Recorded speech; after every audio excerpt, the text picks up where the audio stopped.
Hi, everyone. Coming up, the FBI seizes the phone of MyPillow founder Mike Lindell, the latest in a series of Trump allies to have their homes searched or phones taken. This means the feds convinced a judge there was probable cause a crime was committed. But we'll assess what's really happening without the bias or the hysteria. But first, with just 55 days until midterms, Senator Lindsey Graham has decided this is a good time to introduce a bill that would ban most abortions after 15 weeks nationwide. But it is hard to figure out why he's doing it. I think we should have a law at the federal level that would say after 15 weeks, no abortion on demand, except in cases of rape, incest, to save the life of the mother.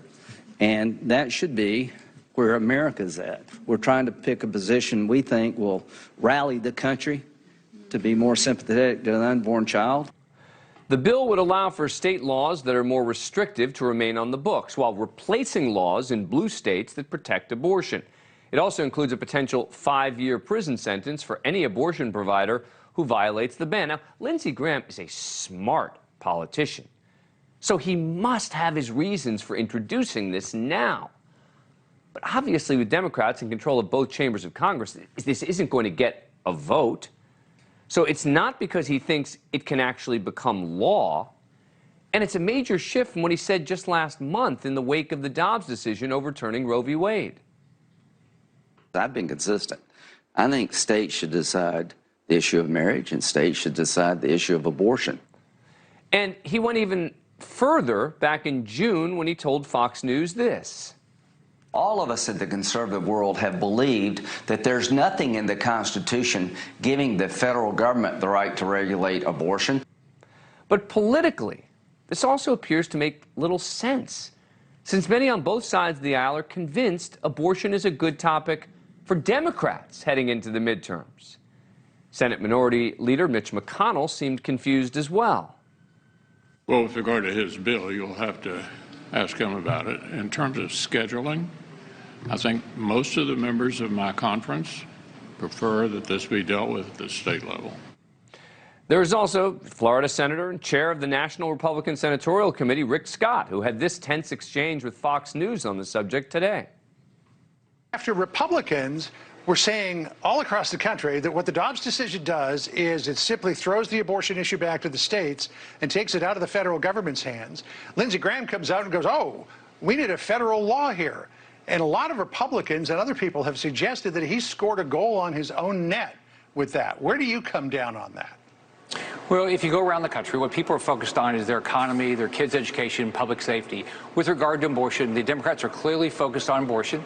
Every Republican candidate has taken their position. It's very effective for them, Senator. They have outpaced the Democrats in registering women, particularly in the suburbs. Wisconsin Senator Ron Johnson also not on board with Senator Graham's proposal, saying, quote, I think appropriately, we the people, we decide this in 50 individual states, and that's where this profound moral issue should be decided. Texas GOP Senator John Cornyn also commenting, I'd keep an open mind. My preference would be for those decisions to be made on a state-by-state basis. But Graham must somehow believe he can use this for political gain. If we take back the House and the Senate, I can assure you we'll have a vote on our bill. If the Democrats are in charge, I don't know if we'll ever have a vote on our bill.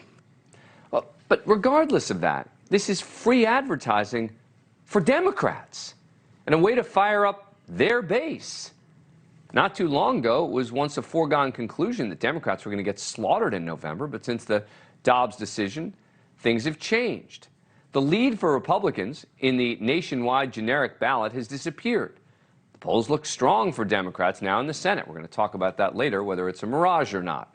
And recent special elections have been even more encouraging for Democrats. Last month, now Congressman Pat Ryan ran for the open seat in New York's Hudson's 19th district, which many called a bellwether for November. He won and made the focus of his campaign access to abortion.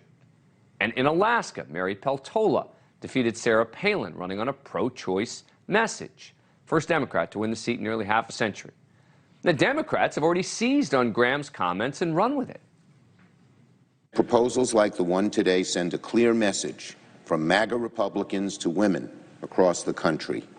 Your body, our choice. The extreme MAGA Republicans gathered to unveil their latest bill to criminalize women's health. This is a democracy issue, it's a freedom issue, but it's also a kitchen table issue for America's working families. So again, I don't quite get the motive behind this from Senator Lindsey Graham. Let's ask Republican strategist and political consultant Mark Weaver. Mark, thanks for coming back on the program. Appreciate it. Look, it is clear from the Republican response that this is not helpful for the GOP as a whole, but it must in some way benefit Lindsey Graham personally, right?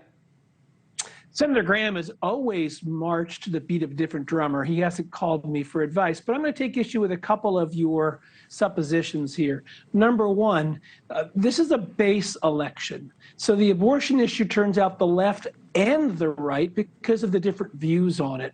There's not a lot of persuadability in the abortion issue. Number two of your suppositions is if it's bad to talk about your other side's issue, and if Republicans are talking about pocketbook issues, why are the Democrats advancing an inflation law that they say will lower inflation? You would argue that they are arguing on the Republican battleground by raising inflation. Yeah. That in fact they ought to be doing abortion. The fact is you can do both. I mean, I hear you on the comparison with regard to the inflation bill, but here's the difference. The inflation bill is actually something that they're actually trying to see if they can pass, right? Lindsey Graham's bill has no chance of passing. It is purely political theater at this point, right? We can agree, no chance of passing until and unless Republicans control the House and the Senate, and it sure sounds like a lot of Republicans are opposed to it. So we're starting from that point, which is no chance of it passing. And the question then has to be asked, why then would he do it now? It's got to be, and I think you're right in this regard, it's got to be that he thinks it will benefit, it will get out the base in some way, shape, or form. But there's a reason that so many of the Republican strategists who come on this program have been saying that they think the single biggest problem for Republicans going into this election is the issue of abortion. Yeah, I don't know that that's true. It's certainly not a great issue, and he didn't ask my advice before he did this. But I've advised a lot of politicians over a long time. Here's what I've learned. Political actors will act politically, particularly in September of an even-numbered year. Yep. And this is not a let's persuade the middle election. We've seen those elections in American history. That's not this year. This is a 48% to 48% election, and we're not trying to worry about those single-digit people in the middle. It's how many of our 48% can we turn out? The Democrats. Wait, hang on. What do you mean the single-digit people in the middle? I mean, if you view the middle as right-leaning and left-leaning and independents, the middle is going to determine these elections. I mean, come on. No? I don't think that's right. When I first started doing elections and when I taught, campaign management at the graduate level, I often said most elections are about persuading people in the middle. That's not America 2022. Nearly everyone who's likely to vote in a non-presidential year has a party preference. And abortion doesn't move people in the middle. Abortion moves people on the left to turn out and on the right to turn out. In the middle, to the extent that they're persuadable about everyday kitchen table issues. Abortion is not an everyday kitchen table issue. I was stunned to hear the number of times I've done this on this program, the number of people who are telling me, because I didn't think that abortion would be enough of a single issue, that people would come out in droves to fundamentally change elections based on abortion, right? I'm being told that I'm wrong, and you can hear it in the voices of all those Republican senators expressing real fear about, and I don't mean they're afraid, I just mean concern about what Lindsey Graham is doing and why he's doing it.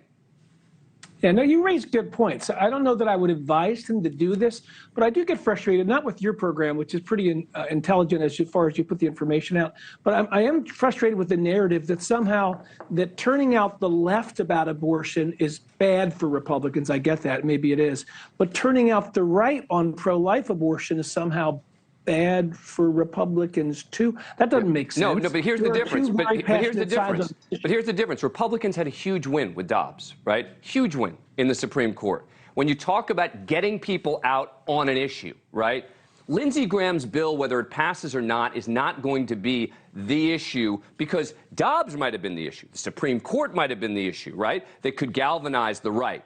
This particular bill with these exceptions after 15, a 15-week ban with exceptions, this isn't the sort of bill that's going to make people on the right go, yes, yes, yes, we got to get out there and vote. I'll give you the final word on this, Mark.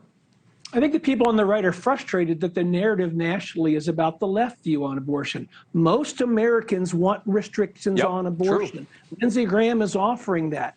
The Dobbs thing is in the rearview mirror. People continue to be worried about economic issues, and that's what this election will be decided on. And that's why I would think Republicans would want to talk about that. And that's where we agree. I would think that that's exactly the issue that Republicans would want to talk about. Kitchen table issues, inflation, gas prices, and not abortion. But look, Mark, you do this for a living. I don't. That's why we have you on the show. Mark Weaver, thank you very much for coming on. Appreciate it.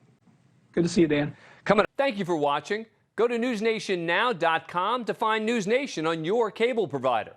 And don't forget to click the red subscribe button below to get more of News Nation's fact-driven, unbiased coverage.